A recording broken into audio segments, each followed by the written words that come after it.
तो आज की इस वीडियो में हम लोग बात करने वाले हैं अपने टॉपिक बायो एनर्जेटिक्स के बारे में, और ये हमारी वन वीडियो शॉर्ट रहेगी। मतलब आज इस एक ही वीडियो में हम बायो एनर्जेटिक्स वाले पूरे चैप्टर को कंप्लीटली कवर करेंगे। तो इसके अंदर हमें पढ़ना पड़ेगा, पहले हम जानेंगे बायो एनर्जेटिक्स का इंट्रोडक्शन, देन इसका प्रिंसिपल जानने वाले हैं और इसी में हम लॉ पढ़ेंगे बेसिकली। फिर हम इसमें टॉपिक पढ़ेंगे कंसेप्ट ऑफ फ्री एनर्जी और इसी के साथ में एंथैल्पी एंट्रोपी पढ़ेंगे, और इन तीनों का एक रिलेशनशिप आता है जो एग्जाम पर्पज से भी काफी इंपॉर्टेंट है, इसके बारे में बात करेंगे। फिर शॉर्ट में एक टॉपिक आएगा रिडॉक्स पोटेंशियल, इसमें जानेंगे, और लास्ट टॉपिक हमारा रहेगा एनर्जी रिच कंपाउंड, इसके अंदर एटीपी और साइक्लिक एएमपी के बारे में बात करेंगे। तो एग्जाम पर्पज से मेनली हमारा ये वाला और ये दो टॉपिक बहुत ज्यादा इंपॉर्टेंट हो जाते हैं।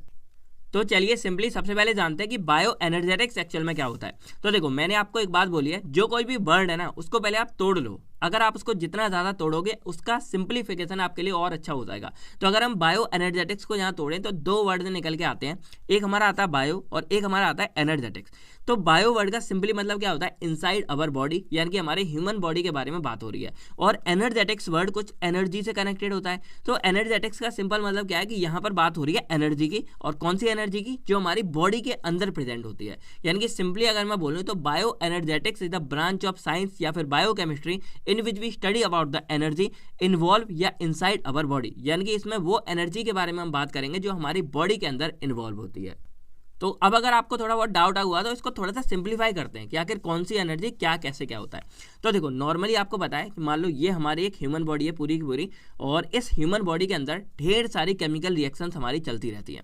अब ये केमिकल रिएक्शंस हमारी क्यों चलती हैं, तो हमारी बॉडी के अंदर ऐसे ढेर सारे काम है जो हमारे ऑटोमेटिक परफॉर्म होते रहते हैं, या हमें कुछ भी करना होता है ना तो केमिकल रिएक्शंस का सहारा लेना पड़ता है। अब अगर मैं आपको एग्जाम्पल बताऊं तो वही वाला एग्जाम्पल लेते हैं कि मान लो आप भाई खाना पीना खा रहे हो, और खाना खाने के बाद वो फाइनली आपकी बॉडी में ग्लूकोज बन के चला जाता है, और जब वो ग्लूकोज बन जाता है तो वहां पे हमारा ऑक्सीजन, जो हम लोग सांस वगैरह लेते हैं, वहां से ऑक्सीजन मिलता है, और ये ग्लूकोज उस ऑक्सीजन के साथ मिलकर क्या करता है, एनर्जी यानी कि एटीपी को जनरेट करता है। तो ये हमारी बॉडी में इस तरह से एटीपी मेनली बन रही है। अब क्या होता है, कुछ ऐसी और भी रिएक्शंस होती हैं जिसमें ये एटीपी का यूज हो जाता है, और वो एटीपी हमारी परफॉर्म मतलब यहाँ पे यूज हो जाती है। कैसे होती है, चलो एग्जांपल मानते हैं। आपका जो दिल है यानी कि हार्ट जो आपका है वो बीट कर रहा है, धड़क रहा है, तो हार्ट बीट करने के लिए यहाँ पर एक केमिकल रिएक्शन परफॉर्म होती है जिसमें क्या मतलब कैल्शियम का यूज़ होता है और साथ में एनर्जी का भी यूज़ होता है। इसके अलावा जो जैसे आप लोग हाथ पैर मूवमेंट कर पा रहे हो, मैं यहाँ पे अभी लिख रहा हूँ या मैं कहीं चल कर जा रहा हूँ, तो उस टाइम पर मेरे बॉडी में एक रिएक्शन होती है, इसमें मसल कॉन्ट्रैक्शन होता है, और मसल कॉन्ट्रैक्शन के लिए हमारी मतलब मूवमेंट के लिए बहुत जरूरी है, और ये मसल कॉन्ट्रैक्शन के लिए भी हमको इस एनर्जी की जरूरत होती है। तो आपको एक बात तो पता चल गई कि हमारी बॉडी में ढेर सारी केमिकल रिएक्शन हो रही हैं, और उसमें से बहुत सी, ऐसा नहीं कह रहा कि सारी की सारी, उसमें से बहुत सारी ऐसी केमिकल रिएक्शंस हैं जिनको परफॉर्म करने के लिए हमें इस एनर्जी की जरूरत होती है। और इसका एग्जांपल जैसे हमारी मसल कॉन्ट्रैक्शन हो गई, यानी कि हमें कहीं चल फिर के जाना है, उस चीज़ के लिए हमें ये एनर्जी की जरूरत होती है। और अगर केमिकल रिएक्शन हटा दो तो देसी अंदाज में भी आप समझ सकते हो कि अगर आपको कहीं नॉर्मली उठ के जाना है या कहीं आपको सीढ़ियों से चढ़ना है, आपको ऊपर जाना है, तो आपको नॉर्मल सी बात है कि आपको एनर्जी की जरूरत पड़ती है। ठीक है, तो अब आपके दिमाग में दो तीन बातें क्लियर होनी चाहिए। एक ये कि हमारी बॉडी में ढेर सारी केमिकल रिएक्शन होती रहती हैं, और उन जो बॉडी के अंदर होती है तो इन्हीं रिएक्शंस को हम जो है बायोलॉजिकल रिएक्शंस बोल देते हैं, बायोलॉजिकल रिएक्शंस, या इसी को बायोलॉजिकल प्रोसेसेस बोल देते हैं, क्योंकि ये हमारी बॉडी के अंदर हो रही है।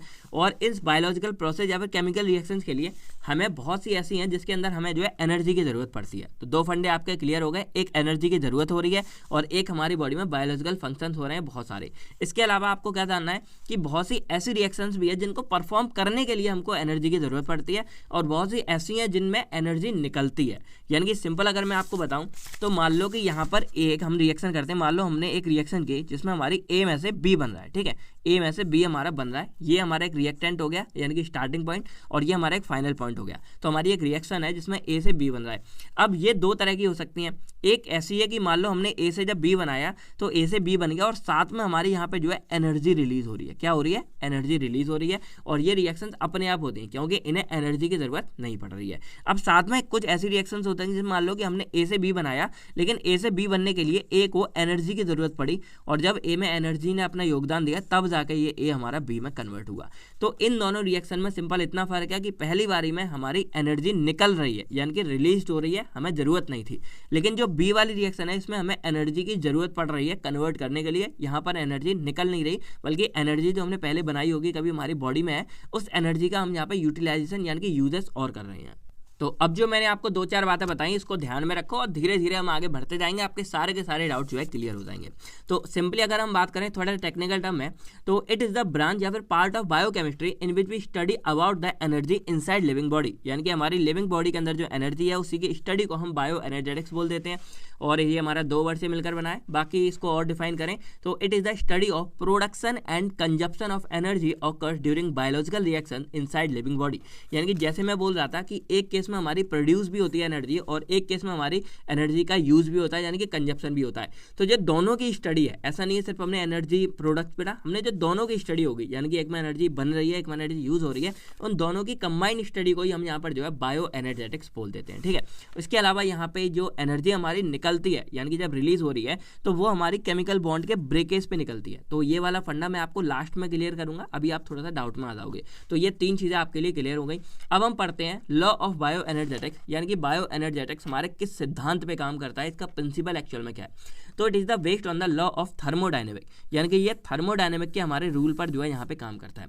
अब इसके अकॉर्डिंग क्या है, तो इनका मानना ये होता है कि energy can neither be created nor be destroy, it only transfer from one form to another, यानी कि इनके कहने का मतलब ये है कि जो एनर्जी होती है वो हमारी कभी भी ना तो बनती है ना ही खत्म होती है, ये केवल एक फॉर्म से दूसरे में ट्रांसफर हो जाती है। अब इसको समझाने के लिए चलो मैं आपको एग्जांपल बताता हूँ, बस आपको याद करना है और कुछ नहीं देखना।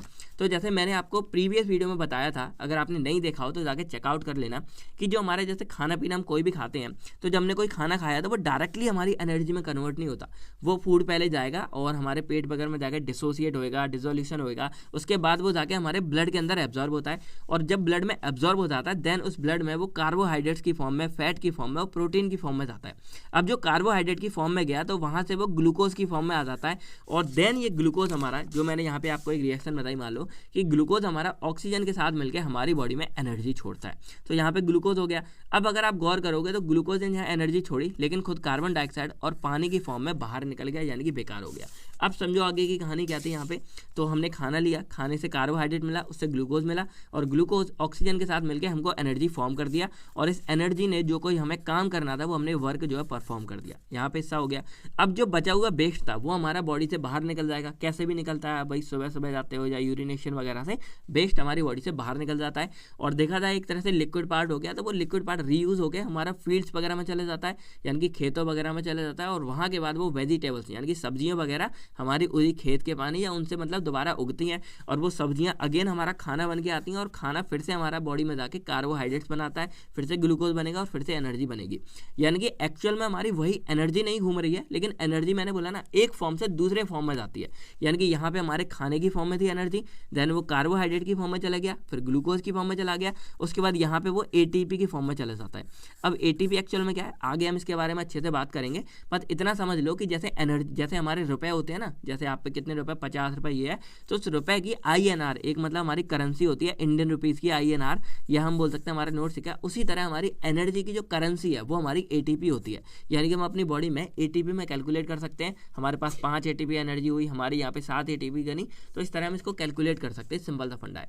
तो ये ATP हमारी फॉर्म में बन जाता है और एक दूसरे फॉर्म में चली गई एनर्जी, फिर ये ग्लूकोज हमारा अगेन वेस्ट के फॉर्म में बाहर निकल गया, वहाँ से वेजिटेबल्स ने खुद इसको ले लिया, फिर वेजिटेबल फिर से फूड बन गए। तो इस तरह हमारी जो एनर्जी है वो एक तरह से घूमती रहती है और वो कभी नष्ट नहीं होती और ना ही कभी बनती है, बस वो हमारी एक फॉर्म से दूसरे फॉर्म में कन्वर्ट होती रहती है। और ये एक देखा जाए, और देखा जाए तो जैसे मान लो आप कोई चीज़ गर्म कर रहे हो, ठीक है, आपने पानी गर्म किया यहाँ पे, तो वो पानी मतलब गर्म हो गया, अब यहाँ पे आप नीचे से आग दे रहे हो, सिंपल फंडा है, और वो आग दे रहे हो एक तरह से हीट एनर्जी हो गई हमारी। ऊपर जो पानी गर्म होगा वो जब बहुत ज़्यादा गर्म हो जाएगा तो वेपर्स में कन्वर्ट हो जाएगा, तो वहाँ वेपर एनर्जी में कन्वर्ट हो गया। इसके अलावा देखा जाए यहाँ आप LPG गैस से दे रहे हो, तो LPG हमारा एक लिक्विड है एक तरह से, लेकिन वो लिक्विड हमारे यहाँ पे गैस इसमें कन्वर्ट हो गया, हीट में कन्वर्ट हो गया, तो देखा था ये भी एनर्जी है, ये भी एनर्जी है, ये भी एनर्जी है, बस सबकी फॉर्म अलग अलग है, इसने इसको बनाया, इसने इसको बनाया। तो इस तरह हमारी एनर्जी है वो क्रिएट नहीं हो रही ना डिस्ट्रॉय हो रही, बस एक फॉर्म से दूसरे में ट्रांसफर होती जा रही है। बाकी आप इसको इस तरह लिख सकते हो कि ये हमारा हो गया Q is equal to delta T plus W।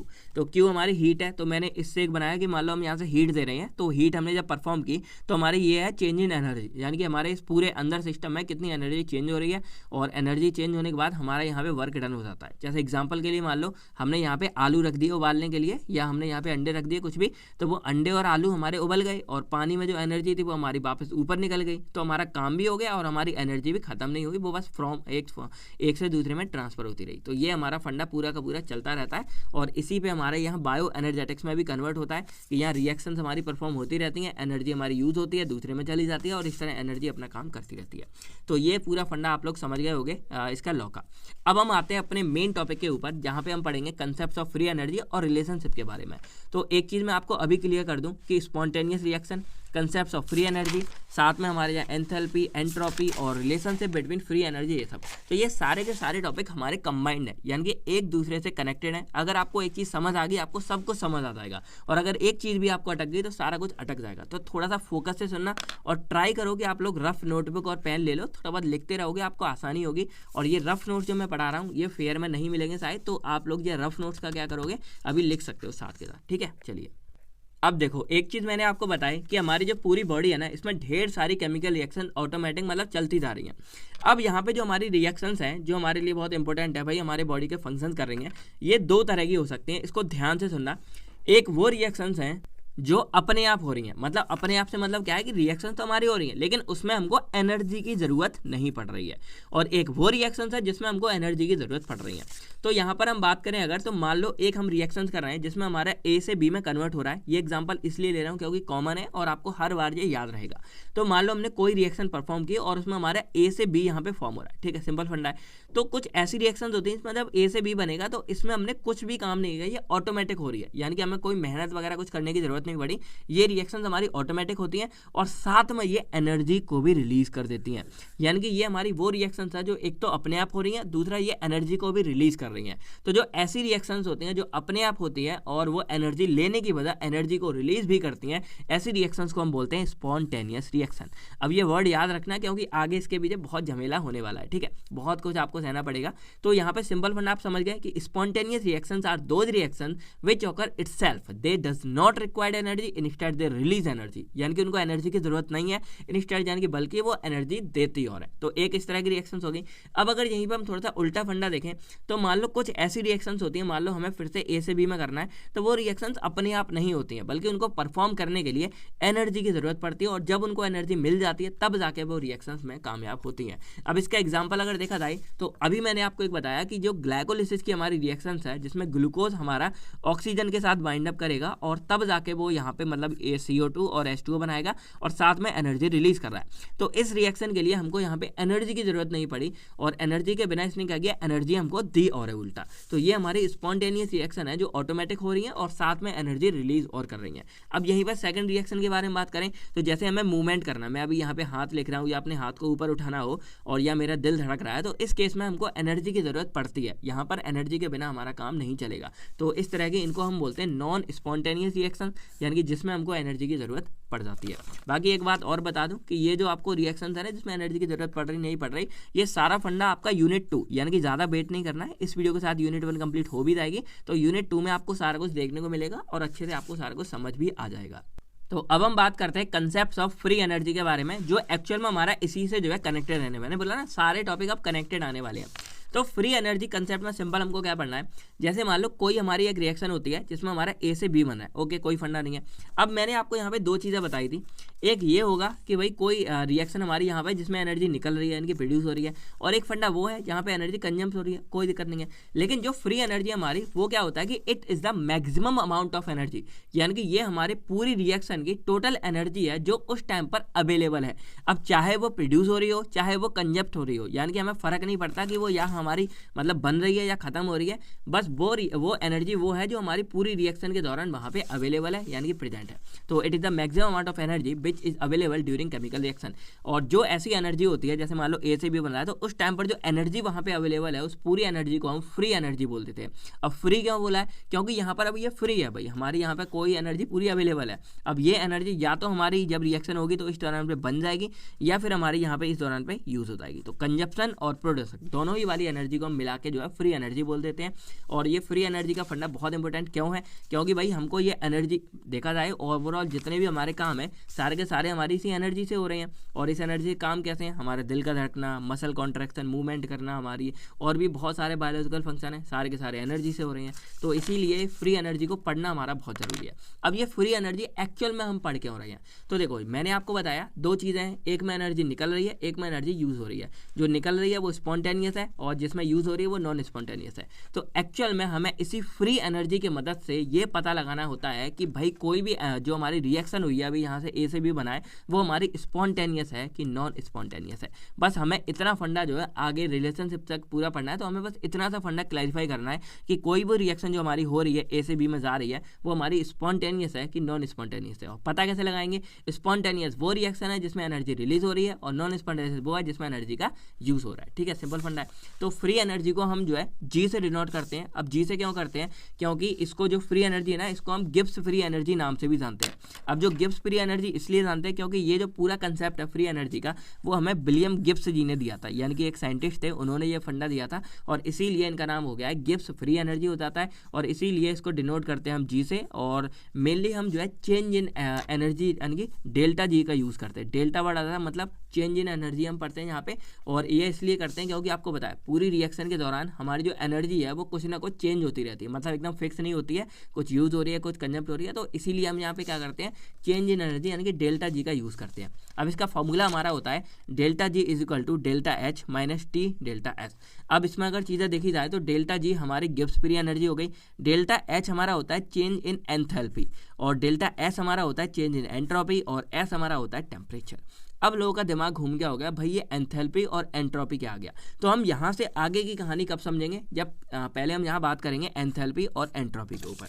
बाकी मैं आपको एक चीज़ और बता दूँ, जैसे ये कंसेप्ट ऑफ फ्री एनर्जी के अंदर हमने ये टॉपिक कवर किया है एंथैल्पी और एंट्रोपी वाला, और ये मेनली हमारा इसके अंदर भी आ जाता है। तो अगर आपके लिए एग्जाम में 10 मार्क्स में क्वेश्चन आ जाता है कि right about relationship between free energy, enthalpy, entropy, तो आपको क्या करना है, इसी के अंदर इन तीनों को यानी कि फ्री एनर्जी को, इसके बाद आपको एंथैल्पी और एंट्रोपी तीनों को डिफाइन करना है। और उसके बाद आपको ये वाला फंडा जो मैंने ये रिलेशनशिप वाला पेज लिखा है ये आपको लिख के आना पड़ेगा। ठीक है, तो ये डाउट मैं क्लियर कर रहा हूँ। लोग बोलेंगे सर ये शॉर्ट है, अगर ये 10 मार्क्स में आता है तो प्रीवियस पेज वाली चीज़ें आपको इसी में इंक्लूड करनी है, और अगर 5 में आता है, 2 में आता है तो ये मोर देन इनफ आपके लिए हो ही जाता है। तो फ्री एनर्जी आप समझ गए कि ये वो एनर्जी है जो हमारी पूरी रिएक्शन के दौरान यहाँ पे अवेलेबल है और यूज़ हो रही है।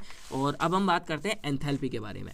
अब देखो हमने क्या बोला कि हमको ये पहचानना है कि कोई रिएक्शन हमारी स्पॉन्टेनियस है कि नहीं है। तो ये फंडे में हमारी एंथैल्पी और एंट्रोपी हमारे काम आते हैं। कैसे काम आते हैं, पहले हम समझते हैं एंथैल्पी के बारे में। तो it is the total amount of internal energy involve during chemical reaction at constant pressure and volume. तो अब अगर जैसे मैंने आपको एग्जाम्पल बताया, मान लो यहाँ से मैंने हीट प्रोवाइड की और यहाँ मेरा जो पानी या दूध है वो गर्म हो रहा है। ओके, तो यहाँ से ये हमारी हीट अवेलेबल हो रही है और यहाँ पे जो अंदर हमारी एनर्जी इस टाइम पे डेवलप हो रही होगी उसको हम क्या बोलेंगे, इंटरनल एनर्जी बोल देते हैं। Okay, no problem.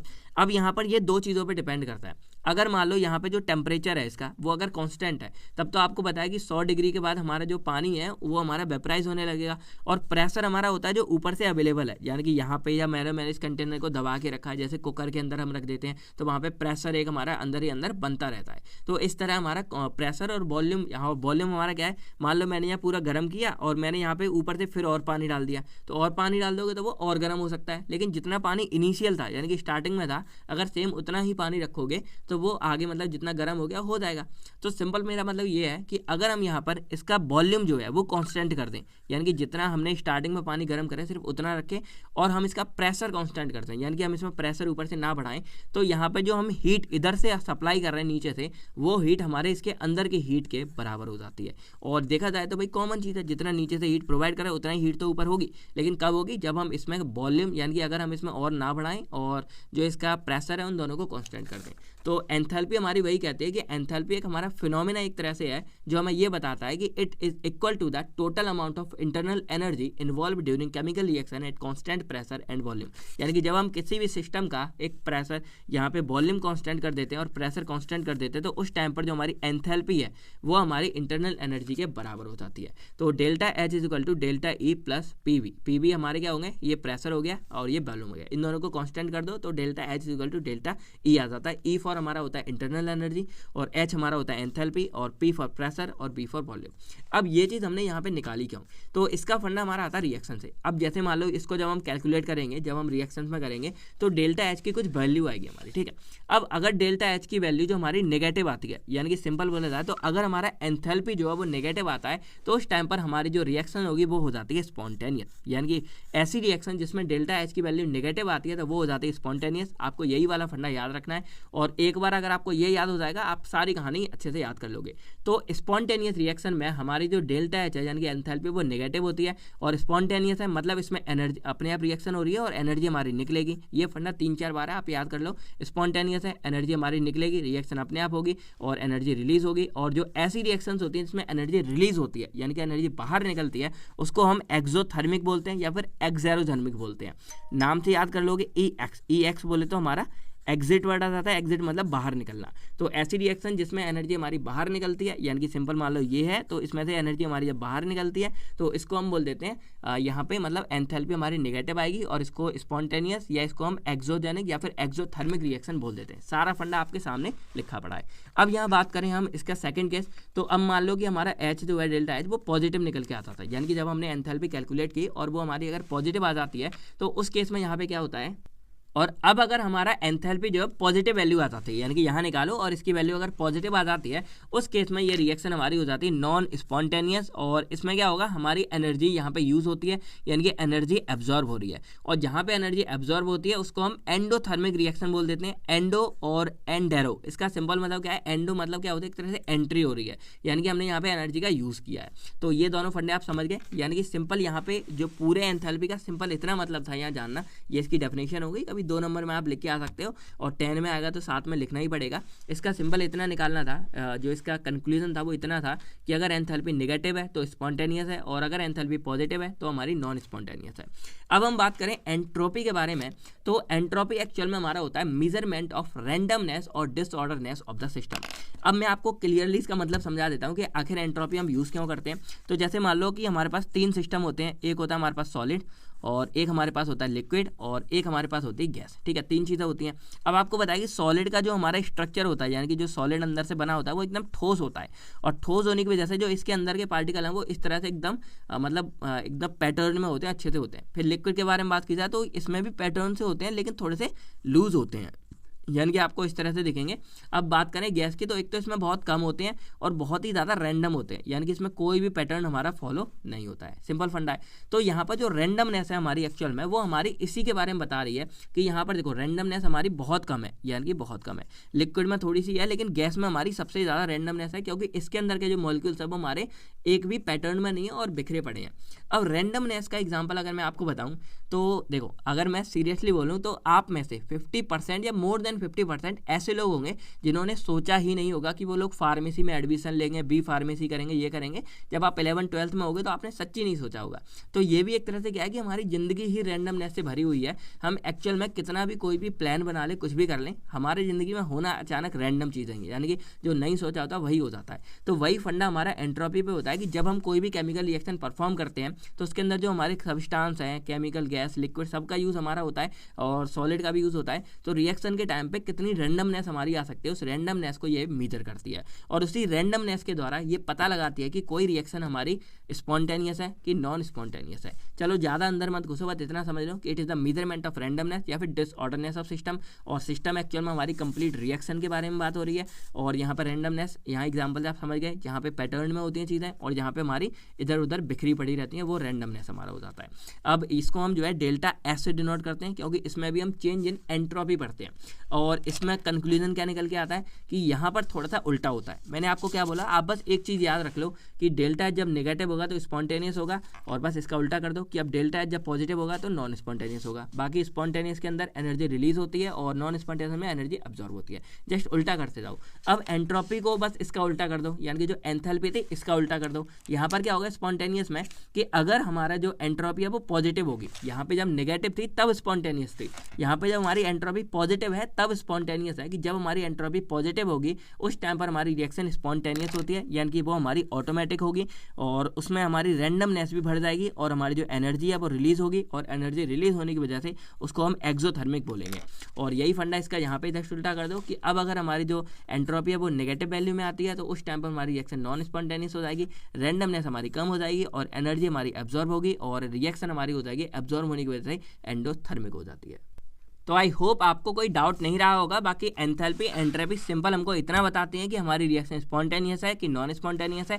वैसे इनके और भी काम है, जब आपने केमिस्ट्री थर्मोडायनेमिक पढ़ी होगी तो वहाँ पे टोटल इंटरनल एनर्जी को कैलकुलेट करने के लिए, ये सब चीज़ों रैंडमनेस कैलकुलेट करने के लिए यहाँ पर आपका इतना काम की चीज़ें नहीं है। बस आपको यहाँ पे क्या करना है, जो ये फंडा था वो मैंने बता दिया जो हमारे काम का है और इसकी डेफिनेशन मैंने बता दी। कोई भी डाउट हो थोड़ा सा पीछे करके भी आप यहाँ पे अच्छे से चेकआउट कर सकते हो। तो अब आपको जो है 3 चीज़ों के बारे में पता चल गया। फ्री एनर्जी हमारी वो एनर्जी है जो हमारी रिएक्शन के टाइम पे पूरी हो रही है, इसको डेल्टा जी से डिनोट करते हैं और डेल्टा एच माइनस टी और डेल्टा एस आता है। इसमें एच हमारा होता है एंथैल्पी, एंथैल्पी जो टोटल एनर्जी है, और जब हमारे जो डेल्टा एच है वो जब नेगेटिव आएगा तो स्पॉन्टेनियस है, और डेल्टा एस हमारा एंट्रोपी होता है और जब एस हमारे मतलब पॉजिटिव आएगा तब हमारी स्पॉन्टेनियस होती है। ठीक है, तो देखा जाए ये डेल्टा एच और एस यानी कि देखा जाए एंट्रोपी और एंथैल्पी आपस में अपोज करते हैं, यानी कि जब ये नेगेटिव है तब स्पॉन्टेनियस है, लेकिन एंट्रोपी हमारा पॉजिटिव है तब स्पॉन्टेनियस है। तो ये आपस में अपोज कर रहे हैं। आपको बस एक याद रखना है, डेल्टा एच नेगेटिव स्पॉन्टेनियस है, एनर्जी रिलीज हो रही है, रिलीज है तो एक्सोथर्मिक है, और इसका यहाँ उल्टा कर दो, नेगेटिव है इधर पॉजिटिव है तब नॉन स्पॉन्टेनियस है, एनर्जी एब्जॉर्ब होगी, एब्जॉर्ब हो रही है तो एंडोथर्मिक है। एंट्रोपी में अगर यहाँ पे देखो नेगेटिव था तब स्पॉन्टेनियस था, इधर पॉजिटिव है तब स्पॉन्टेनियस है, पॉजिटिव स्पॉन्टेनियस है तो रैंडमनेस बढ़ेगी और इसमें एनर्जी रिलीज होगी तो एक्सोथर्मिक है। यहाँ पे नेगेटिव है तो नॉन स्पॉन्टेनियस है, रैंडमनेस कम हो जाएगी और कम होने की वजह से एनर्जी एब्जॉर्ब होगी और एंडोथर्मिक हो जाएगी। ठीक है, ओके। बाकी अब हम बात करते हैं अपने main topic relationship between free energy, enthalpy and entropy के बारे में। तो अगर मैं आपसे एक बात बोलूं कि ये जो हमारा टॉपिक है ये आप थोड़ी देर पहले ही पढ़ चुके हो तो आपको ताज्जुब नहीं होगा, क्योंकि देखो यहाँ पर क्या लिखा है, फ्री एनर्जी, एंथैल्पी और एंट्रोपी, इन तीनों का रिलेशनशिप पढ़ना है।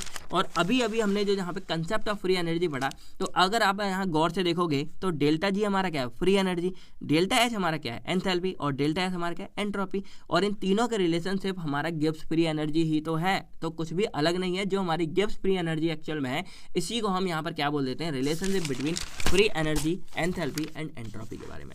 यानी कि this relationship can be defined by using Gibbs free energy, और गिब्स फ्री एनर्जी हमने यहाँ फिर से लिख दी, तो ये हमारी इसलिए यूज़ करते हैं मेनली कि हमारी रिएक्शन स्पॉन्टेनियस है कि नॉन स्पॉन्टेनियस है, और इसके अलावा हम यहाँ से पता लगाते हैं कि हमारी जो पूरी कोई भी रिएक्शन हो रही है इसके अंदर कितनी एनर्जी हमारी इवॉल्व हो रही है। ठीक है, तो इन सब के बारे में यहाँ पे बात करते हैं। तो delta G is equal to delta H minus T delta S. अब यहाँ पर आप इन 3 चीज़ों के बारे में अच्छे से ध्यान देना। ठीक है, तो डेल्टा एच हमारा, डेल्टा जी हमारा गिब्स फ्री एनर्जी, ये हमारा एंथैल्पी और ये हमारा एंट्रोपी है, और टी हमारा टेम्परेचर है। तो अब मैं अगर आपसे गौर से बोलूँ, एक नॉर्मल सा, अगर किसी ने मैथ ज़्यादा भी नहीं पढ़ी होगी ना, थोड़ी बहुत भी पढ़ी होगी ना, तब भी वो समझ जाएगा कि मान लो एक यहाँ पर वैल्यू में, चलो इसको ले लेता हूँ, ये हमारी डेल्टा जी है। ठीक है, और यहाँ पे 2 चीज़ें हैं, एक डेल्टा एच है, एक है माइनस टी डेल्टा एस। अब इसमें से अगर मुझे डेल्टा जी की वैल्यू नेगेटिव लेके आनी है तो मुझे कौन सी संख्या बड़ी करनी पड़ेगी। आपको एक फंडा तो पता है कि मान लो हमारे पास एक नेगेटिव चीज़ है, एक पॉजिटिव चीज़ है, तो अगर हमें कोई आंसर लेके आना है तो अगर हमारा आंसर नेगेटिव में आता है इसका मतलब क्या है कि हमारी नेगेटिव वाली संख्या बड़ी थी, और अगर हमें कोई आंसर पॉजिटिव में लेके आना है इसका मतलब हमारी पॉजिटिव वाली संख्या बड़ी थी। तो यहाँ पे सिंपल फंडा है कि अगर हमें डेल्टा जी की वैल्यू नेगेटिव लेके आनी है इसका मतलब क्या है कि हमारी ये वाली संख्या बड़ी होगी, और इस संख्या में हमारा क्या आता है, डेल्टा एस आता है, और एस इज इक्वल टू होता है एंट्रोपी। यानी कि सिंपल अगर मैं बोलूँ यहाँ तो delta E is equal to हमारा हो जाता है एंथैल्पी माइनस एंट्रोपी, और एंथैल्पी माइनस एंट्रोपी में जब हमारा एंट्रोपी मतलब बड़ा होता है तब हमारी संख्या नेगेटिव में आती है, और जब एंथैल्पी बड़ा होता है तब हमारी संख्या पॉजिटिव में आ जाती है। तो इनके रिलेशनशिप में हमारी 2 चीज़ें आपको जाननी पड़ेंगी। जैसे हमने डेल्टा एंथैल्पी और एंट्रोपी के लिए जाना था कि जो हमारी डेल्टा जी है इसकी वैल्यू हमारी क्या आती है। तो अब अगर हमारी डेल्टा जी की वैल्यू नेगेटिव आ जाती है, यानी ना डेल्टा जी की वैल्यू हमारी नेगेटिव आ जाती है, तो नेगेटिव वैल्यू आई, ध्यान रखना, तो नेगेटिव का मतलब क्या है कि हमारा जो एंट्रोपी है वो हमारे यहाँ पे क्या होगा, बड़ा होगा। यानी कि एंट्रोपी बड़ा है मतलब क्या है कि एंट्रोपी हमारा क्या होगा, यहाँ पे पॉजिटिव होगा, और जब ये हमारा बड़ा हो जाएगा तो ऑटोमेटिक हमारी ये चीज़ क्या हो जाएगी, छोटी हो जाएगी, यानी कि एंथैल्पी हमारी क्या हो जाएगी, नेगेटिव हो जाएगी। और अब अगर आपको पिछला पेज याद हो तो अच्छे से हमने पढ़ा कि एंथैल्पी जब हमारी नेगेटिव है तो हमारी स्पॉन्टेनियस है, और एंट्रोपी जब हमारी पॉजिटिव है तब हमारी स्पॉन्टेनियस है। और यहाँ पे दोनों ही फंडे हो गए कि यहाँ पे अगर हमारी वैल्यू डेल्टा जी की नेगेटिव आई है, इसका मतलब ये चीज़ बड़ी है, यानी कि हमारी एंट्रोपी बड़ी है और एंथैल्पी हमारी छोटी है। तो एंट्रोपी बड़ी मतलब एंट्रोपी पॉजिटिव है और एंथैल्पी नेगेटिव है। यानी कि देखा जाए तो तीनों के तीनों फंडे हमारे मैच खा रहे हैं, और इसीलिए जब हमारा डी नेगेटिव होगा डेल्टा जी, तो हमारी वैल्यू आ जाएगी कि ये हमारी एक स्पॉन्टेनियस रिएक्शन है। तो यहाँ पे इसीलिए ये रिलेशनशिप हमारी इसीलिए इतनी ज़्यादा इंपॉर्टेंट हो जाती है, क्योंकि जो हमारे एंट्रोपी और एंथैल्पी थे ये किसी भी रिएक्शन को अपोज कर रहे थे। यानी कि अगर कोई रिएक्शन हो रही है तो एंथैल्पी बोल रहा था कि अगर नेगेटिव आएगी तब ये स्पॉन्टेनियस है, और एंट्रोपी बोल रहा था कि अगर पॉजिटिव आएगी तब ये स्पॉन्टेनियस है। तो हमको कोई एक ऐसा सॉल्यूशन चाहिए था जो हमें एक इक्वलाइज बता सके कि भाई कोई रिएक्शन पॉजिटिव पे मतलब वो होगी कि नेगेटिव पे होगी। तो इसीलिए ये हमारा एक सॉल्यूशन निकल के आया है, ये वाला रिलेशनशिप, जिसमें हमारा डेल्टा जी बताता है कि H minus T delta S है। इसका मतलब क्या है कि जब हमारा ये दोनों ही चीज़ें, यानी कि इनके अकॉर्डिंग क्या है कि हमारी जो एंथैल्पी और एंट्रोपी दोनों ही अपनी अपनी जगह पे सही है। तो यहाँ पे क्या हुआ कि जब हमारी डेल्टा जी की वैल्यू नेगेटिव आ गई, यानी कि जब इसकी वैल्यू नेगेटिव आई, तब समझ आया कि एंट्रोपी हमारा बड़ा होगा और एंथैल्पी छोटा होगा, यानी कि एंट्रोपी पॉजिटिव है और एंथैल्पी नेगेटिव है। तो जो फंडा आपने पहले पढ़ा बस उसी को यहाँ पे पूरे में लिखते चले जाना है, और एग्जाम में भी आपको यही लिख के आना है। तो जब डेल्टा जी हमारा नेगेटिव है, इसका मतलब ये स्पॉन्टेनियस रिएक्शन है, और स्पॉन्टेनियस का मतलब यहाँ पे क्या है कि जब हमारी रिएक्शन होगी ए से बी बनेगा तो हमारी एनर्जी जो है वो रिलीज हो जाएगी, और जब एनर्जी हमारी रिलीज होती है तो उस वाले फंडे को हम एक्सर्जोनिक या फिर एक्सोथर्मिक रिएक्शन बोल देते हैं। और यहाँ पे देखो ध्यान दो, अगर डेल्टा जी हमारा नेगेटिव है, इसका मतलब क्या है कि हमारा जो एस था वो कम था, यानी कि एंथैल्पी नेगेटिव थी, और जो हमारा टी डेल्टा एस है यानी कि ये हमारी एंट्रोपी ज़्यादा होगी। तो देखा जाए सारे के सारे फंडे जो आप अब तक पढ़ते आ रहे थे वो एकदम सटीक बैठ रहे हैं, फिक्स बैठ रहे हैं, और इसीलिए मैंने बोला था सारा कुछ कनेक्टेड है। और इसी का उल्टा कर दोगे, अब मान लो कि डेल्टा जी की वैल्यू हमारी पॉजिटिव आ जाती है, तो भाई सिंपल फंडा है कि ये अगर हमारी पॉजिटिव आती है, इसका मतलब क्या है कि हमारी पॉजिटिव आने का मतलब क्या है कि ये चीज़ हमारी कम हो जाएगी, यानी कि एंट्रोपी कम है और एंथैल्पी ज़्यादा है, और एंथैल्पी हमारी पॉजिटिव थी, ये मैंने आपको पहले बताया कि एंथैल्पी हमारी पॉजिटिव थी तो रिएक्शन हमारी नॉन स्पॉन्टेनियस थी, और जब एंट्रोपी हमारी नेगेटिव थी तो नॉन स्पॉन्टेनियस थी। तो यहाँ पे दोनों ही केस में क्या हो गया कि अगर ये इसकी वैल्यू पॉजिटिव आ जाती है इसकी वैल्यू, तो ये हमारा बड़ा है और ये हमारी छोटी है, यानी कि एंट्रोपी नेगेटिव है और एंथैल्पी पॉजिटिव है। तो सारा फंडा आपका फिर से मैच कर गया, तो ये हमारी हो जाती है नॉन स्पॉन्टेनियस, और इसमें हमारी एनर्जी एब्जॉर्ब होती है, और एनर्जी जब एब्जॉर्ब हो रही है मतलब ए जब एनर्जी लेगा तब बी बनाएगा, तो इस टाइम पर इसको हम एंडोजेनिक या फिर एंडोथर्मिक रिएक्शन बोल देते हैं। और इसमें क्या होगा कि डेल्टा जी हमारा पॉजिटिव है, इसका मतलब क्या है डेल्टा एच यानी कि एंथैल्पी हमारी पॉजिटिव है और एंट्रोपी हमारी नेगेटिव है, कम है। ठीक है, बाकी अब अगर आपको याद हो तो इस पूरे जो हमारा फॉर्मूला है इसमें एक चीज़ और आती है, वो हमारा टी है यानी कि टेम्परेचर। अब टेम्परेचर हमारा किसके साथ है? टेम्परेचर हमारा एंट्रोपी के साथ है। यानी कि अब मैं अगर बोलूँ कि मैं किसी बहाने से अगर टेम्परेचर को बढ़ाता हूँ, तो अगर मैं टेम्परेचर को बढ़ाऊंगा तो मेरा जो एंट्रोपी अब उससे मल्टीप्लाई है, तो एंट्रोपी मेरा ऑटोमेटिक बढ़ जाएगा, और अगर टेम्परेचर बढ़ेगा तो एंट्रोपी बढ़ेगा, और एंट्रोपी जितना ज़्यादा बढ़ेगा उतना ज़्यादा हमारी वैल्यू नेगेटिव में आएगी, और नेगेटिव का मतलब क्या है कि वो स्पॉन्टेनियस है। तो अब अगर हमारा टेम्परेचर हाई करते हैं हम, तो हमारी जो वैल्यू है डेल्टा जी की वो नेगेटिव आएगी, और नेगेटिव है तो स्पॉन्टेनियस है, और बाकी सारी चीज़ें हैं। और सेम यहाँ पर है कि अगर हम टी की वैल्यू यहाँ पे लो कर देते हैं, तो लो करेंगे तो जो हमारी टी की वैल्यू लो हो गई तो इसकी वैल्यू भी हमारी कम हो जाएगी, और जब इसकी कम हो जाएगी तो इसकी ऑटोमेटिक ज़्यादा हो जाएगी, और इसकी ज़्यादा होने की वजह से इसकी वैल्यू पॉजिटिव आएगी, और पॉजिटिव है तो नॉन स्पॉन्टेनियस है, मतलब अगर टेम्परेचर हमारा कम है तो वैल्यू हमारी नॉन स्पॉन्टेनियस यहाँ पे हो जाती है। तो बस मेरी रिक्वेस्ट है कि आई होप आपको सब समझ आ गया होगा। अब अगर कोई भी डाउट्स है बस ध्यान से आप लिखते जाओ, सारा कुछ हमारा क्लियर है समझते हुए, ठीक है। थोड़ा बहुत बार बार चीज़ें आती हैं यहाँ पे मैच है तो कन्फ्यूजन होने का चांस है, आपको कन्फ्यूज नहीं होना है, सेम चीज़ आपको देखनी है, और कोई भी डाउट्स है आप थोड़ा प्रीवियस से आके बार बार इस चीज़ को देख सकते हो, ठीक है। बाकी इसके लिए एक एग्जाम्पल यहाँ मैंने बना रखा था, आप चाहो रफ देख सकते हो कि जैसे मान लो ये हमने यहाँ पे है और हमने यहाँ पे एक मतलब गोला रख दिया, और आप आपको बता ये हमारा हाई है, यानी कि एक तरह से समझो कि टेम्परेचर हमारे यहाँ पे हाई था, तो ऑटोमेटिक हमारी चीज़ नीचे जाएगी और हमको किसी भी एनर्जी की जरूरत नहीं है। और जब हमारी ये नीचे जाएगी तो आपको पता है इस गोले को अगर आप टच करोगे ना तो ये गर्म हो जाएगा, तो एक तरह से हीट निकलेगी, तो एनर्जी हमारी निकलती है।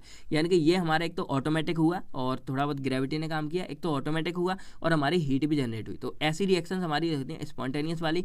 और अब मैं बोलूँ कि यहाँ पे इसको नीचे से ऊपर लेके जाना है, तो ये तो अपने आप जाएगा नहीं, तो यहाँ पे आपको एनर्जी की जरूरत पड़ेगी। आप इसको या तो किसी से पकड़ के खींचोगे या यहाँ पे आप धक्का लगाओगे, तब ये हमारा ऊपर जाएगा। हर कोई बाहुबली तो है नहीं कि यहाँ से जंप लगाई और सीधे भाई बिल्डिंग में घुस गए, तो यहाँ पे भी हमें एनर्जी की ज़रूरत पड़ेगी, और जब एनर्जी की ज़रूरत पड़ेगी तो इसको हम नॉन स्पॉन्टेनियस बोल देते हैं। तो ये एक एग्जांपल आपके लिए बेहतरीन हो सकता है जो आपको ये दोनों चीज़ें समझाने में बहुत काम आएगा।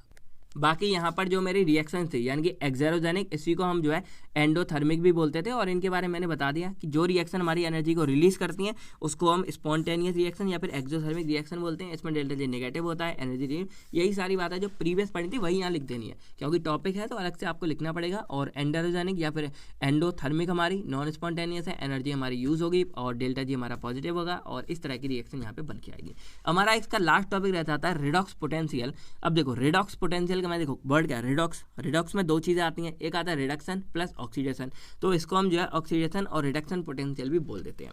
अब इसमें आपको क्या समझना है कि it is the affinity of substance to accept electron, that is it is the potential for substance to become reduce.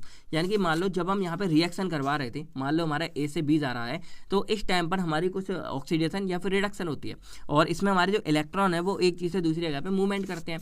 तो यहाँ पे बस हमको यही जानना है कि कोई जो सब्सटेंस है उसकी क्या ताकत है, वो कितने इलेक्ट्रॉन को यहाँ पे ट्रांसफर कर सकता है। तो इन्हीं चीज़ों को हम पता लगाने के लिए रिडॉक्स पोटेंशियल करते हैं, और यही इलेक्ट्रॉन जाके आगे जाके एनर्जी में कन्वर्ट होंगे, तो इसीलिए यहाँ पर पोटेंशियल मतलब एक तरह से ताकत बोल दिया गया। तो ऑक्सीडेशन मतलब लॉस ऑफ इलेक्ट्रॉन और रिडक्शन मतलब गेन ऑफ इलेक्ट्रॉन। तो लॉस ऑफ इलेक्ट्रॉन में देखा जाए तो Fe2 पॉजिटिव है, इसने एक इलेक्ट्रॉन लोन की मतलब यहाँ पे दान कर दिया, और इसके ऊपर एक और मतलब चढ़ावा चढ़ गया, पहले 2 रेड थे अब 3 हो गए, तो Fe3 पॉजिटिव और एक इलेक्ट्रॉन इसने छोड़ दिया। रिडक्शन में बात करें तो गेन ऑफ इलेक्ट्रॉन, यहाँ पे इसने क्या किया, Fe3 था और इसने एक इलेक्ट्रॉन यहाँ पे क्या किया, ले लिया, और लेके इसने अपना एक कर्ज चुका दिया, और यहाँ पे Fe3 से यहाँ पे Fe2 पॉजिटिव हो गया। तो जब ये इलेक्ट्रॉन को लूज करता है इसके ऊपर और मतलब यहाँ पे दिमाग पे चढ़ जाता है, और जब ये इलेक्ट्रॉन को गेन करता है तो दिमाग से एक इलेक्ट्रॉन यहाँ पे कम हो जाता है। बाकी इसके ऊपर हमने एक डिटेल्स में फर्स्ट सेमेस्टर में रिडॉक्स टाइट्रेशन पढ़ा था, तब हमने ऑक्सीडेशन रिडक्शन बहुत अच्छे से कवर किए थे। चाहो तो नॉलेज पर्पज से आप उसको चेकआउट कर सकते हो, वैसे आपका फर्स्ट सेम तो हो ही गया। बाकी ये 2 नंबर में आता है तो आपको ज़्यादा डिटेल्स में नहीं जाना है, बस इतना समझ लो कि ये हमारे क्या काम आता है कि कुछ हमारी रिएक्शंस ऐसी होती हैं हमारी बॉडी के अंदर जिसमें हमारा रिडक्शन और मतलब रिडक्शन ऑक्सीडेशन दोनों होगा, और उस टाइम पर हमारी बॉडी में एनर्जी का डेवलपमेंट होता है, एनर्जी निकलती है, और इसीलिए हमको रिडॉक्स पोटेंशियल की ज़रूरत पड़ती है। बाकी जो रिडॉक्स पोटेंशियल है वो हमारा डायरेक्टली रिलेटेड होता है गिब्स फ्री एनर्जी के चेंज से। तो इसको हम इस तरह डिफाइन कर सकते हैं कि delta G is equal to minus NFE। तो डेल्टा जी हमारा हो गया गिब्स फ्री एनर्जी, और ये हमारा जो ई है बड़ा वाला, इसको हम बोलते हैं रिडॉक्स पोटेंशियल, जो हमको यहाँ मेजर करनी है, और हमारा एन हो जाता है नंबर ऑफ इलेक्ट्रॉन यानी कि कितने ट्रांसफर हो रहे हैं, और एफ हमारा होता है फैराडे कांस्टेंट, जो एक कांस्टेंट वैल्यू हमारी होती है। तो इस तरीके से हम यहाँ पे निकाल सकते हैं अपना रिडॉक्स पोटेंशियल। और यहाँ पे आपको ये समझ आ रहा होगा कि रिडॉक्स पोटेंशियल रिस्पॉन्सिबल है हमारी फ्री एनर्जी के लिए, यानी कि जितना ज़्यादा पोटेंशियल उतनी ज़्यादा एक तरह से हमारी यहाँ पे एनर्जी हो जाती है। तो 2 नंबर के अकॉर्डिंग आप इतना यहाँ पे लेके आ सकते हो।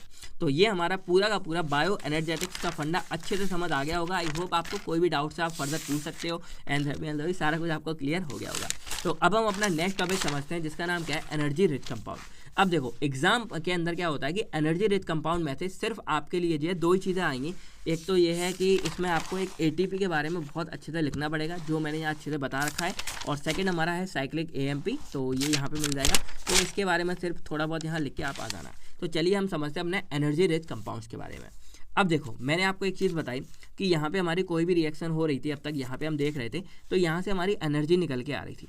अब ये एनर्जी हमारी किस फॉर्म में निकल के आती है, यानी कि एक्चुअल में क्या था, यानी कि देखा जाए हम खाना खा रहे थे तो वो रोटी हो सकती है हमारी, सब्जी हो सकती है हमारी, कोई चावल हो गए हमारे। तो यहाँ पे जो एनर्जी है वो किस फॉर्म में है, तो एनर्जी एक हमारे एक मॉलिक्यूल्स होता है, बायो मॉलिक्यूल्स, जिसका नाम हमारा होता है ATP।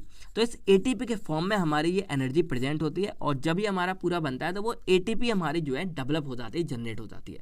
तो वो एक्चुअल में हमारी जो ATP है वो हमारे एक एनर्जी की करेंसी है, या फिर एनर्जी रिच कंपाउंड बोल सकते हैं। अब हम यहाँ बात करें कि एनर्जी रिच कंपाउंड एक्चुअल में हमारा क्या होता है। तो एनर्जी रिच कंपाउंड हमारे वो कंपाउंड्स होते हैं जिनके पास एनर्जी हाई अमाउंट में प्रेजेंट होती है, यानी कि उनके पास एनर्जी भरपूर मात्रा में प्रेजेंट होती है। अब देखो मैं आपको यहाँ पे कुछ एग्जांपल बताता हूँ। जैसे मैंने आपको बताया कि ATP हमारी एक करेंसी है। अब जैसे मैं आपसे बोलूँ कि 50 का नोट हमारा है, फिर इसमें देखा जाए एक हमारा 100 का नोट भी होता है, 500 का भी होता है, 2000 का भी होता है। तो ये थोड़े बड़े नोट हैं और देखा जाए तो इनके पास हाई एनर्जी है। तो इसी तरह से हमारी जो ATP है वो एनर्जी है, करेंसी है, लेकिन ATP के साथ साथ हमारी और भी चीज़ें होती हैं। जैसे हमारा एक फॉस्फेट ग्रुप हो गया, या और यहाँ पे आपको लिख के मिल जाएंगे कि हमारा ATP हो गया, फॉस्फोइनोल पायरेट हो गया, एसिटाइल कोएलियम ए हो गया, फॉस्फोक्रेटिन हो गए। तो ये हमारे एग्जाम्पल हैं एनर्जी रिच कंपाउंड के। और ये एक्चुअल में रुपए मान लो कि ATP हमारा मान लो 2000 का नोट है, तो ये सारे के सारे हमारे मान लो कोई 500 का नोट है, कोई 100 का नोट है। तो इस तरह के हमारे अलग अलग एक तरह से करेंसी के रूप हो सकते हैं।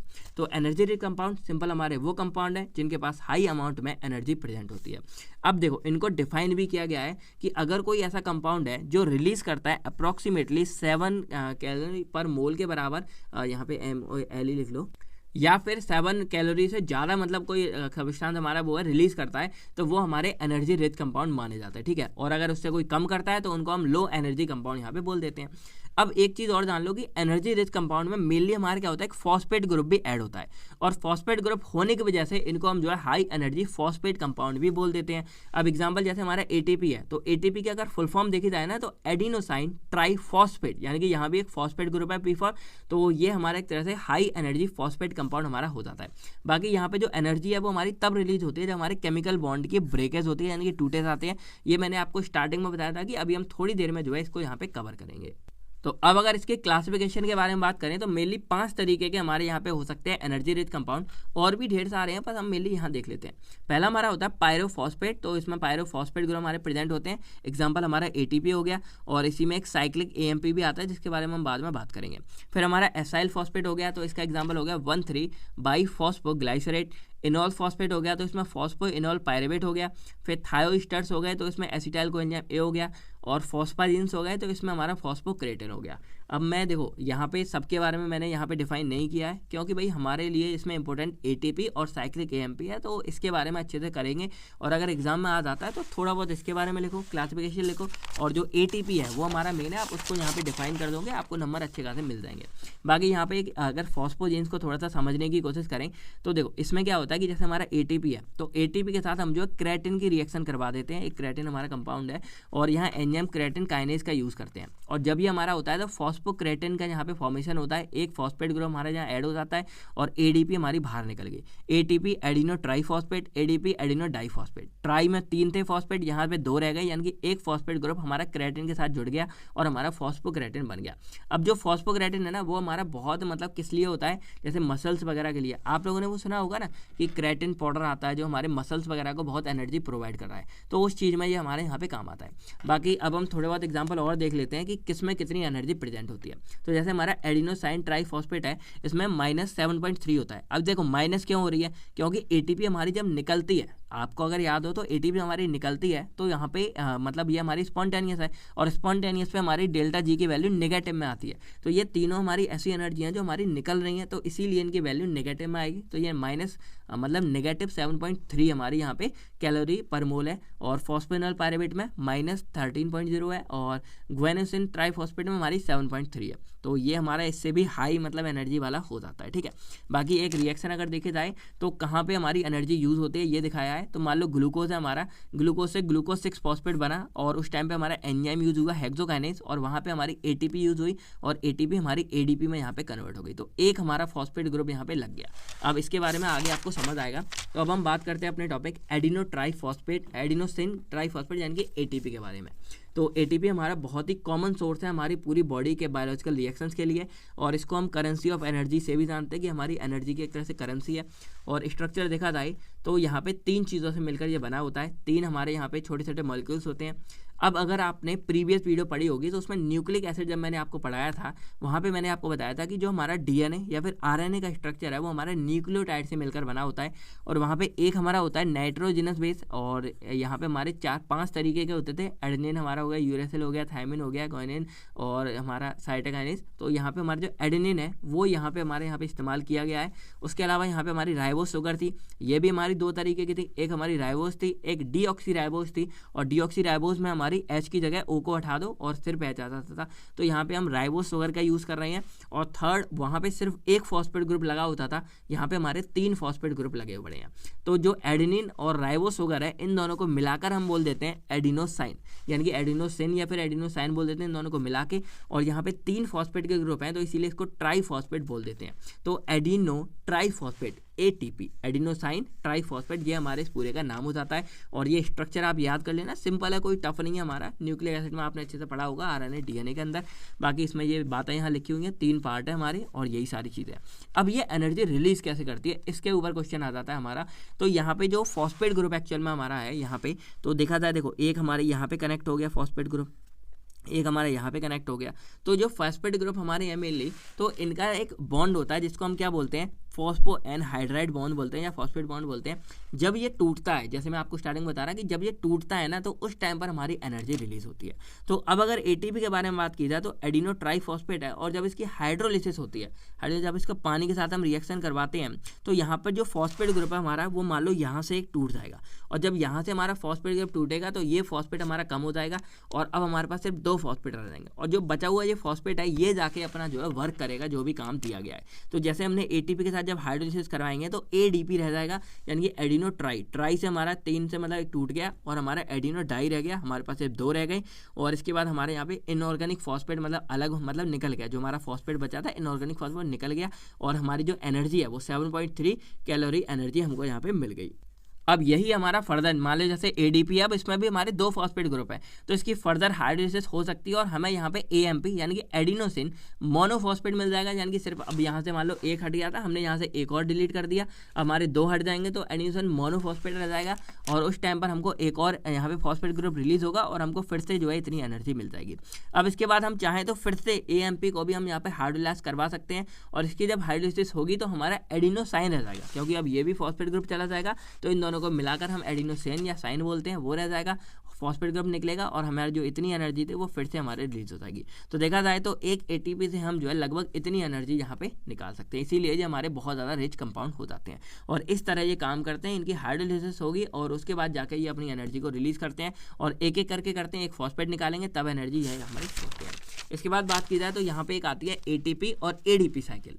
अब इसमें क्या होता है, जैसे मान लो ये हमारे एटीपी थी तो ये हमारा क्या करेगा, यहाँ पे फॉस्फेट ग्रुप रिलीज करेगा और हमारी एनर्जी बनेगी। वो एनर्जी हमारी बायोसिंथेसिस में, केमिकल रिएक्शन में, मसल कॉन्ट्रैक्शन में, बहुत सारे कामों में काम आएगी और जो हमारी एडीपी है वो बन जाती है। अब यहाँ पर क्या होता है, जो एडीपी होगा या एएमपी होगा ये फर्दर हमारे अलग से जो फॉस्फेट ग्रुप है ना उनको लेते रहते हैं और ये हमारी फॉस्फोराइलेशन प्रोसेस होती है उसके थ्रू। उसमें क्या होगा, हमारे जैसे एडीपी है तो उसमें हमारा फॉस्फेट ग्रुप जुड़ जाएगा और जब ये जुड़ेगा यहाँ पे तो फिर से हमारी ये एटीपी यानी कि एडिनो ट्राइफॉस्फेट में कन्वर्ट हो जाएगा और पानी हमारा वाटर बाहर निकल जाएगा और इसके बाद हमारे ये यहाँ जुड़ के फिर से एटीपी में कन्वर्ट हो जाता है। तो इस तरह हमारी रेगुलर लाइफ में एडीपी से एटीपी बनता भी रहता है और एटीपी हमारा यूज भी होता रहता है। तो इस तरह एक हमारी साइकिल चलती रहती है जिसमें एटीपी यूज भी हो रहा है और इधर से एटीपी नया वाला बनता भी जा रहा है। तो इस तरह हमारे काम यहाँ पे करते रहते हैं, क्योंकि आधी रिएक्शन ऐसी हैं जो एटीपी के मतलब यूज कर रही हैं और आधी ऐसी हैं जो एटीपी को निकाल भी रही हैं। तो इस तरह हमारा काम चलता रहता है। अब इसके बायोलॉजिकल सिग्निफिकेंस के बारे में बात करें तो ये हमारे पूरे एनर्जी का बिगेस्ट सोर्स है।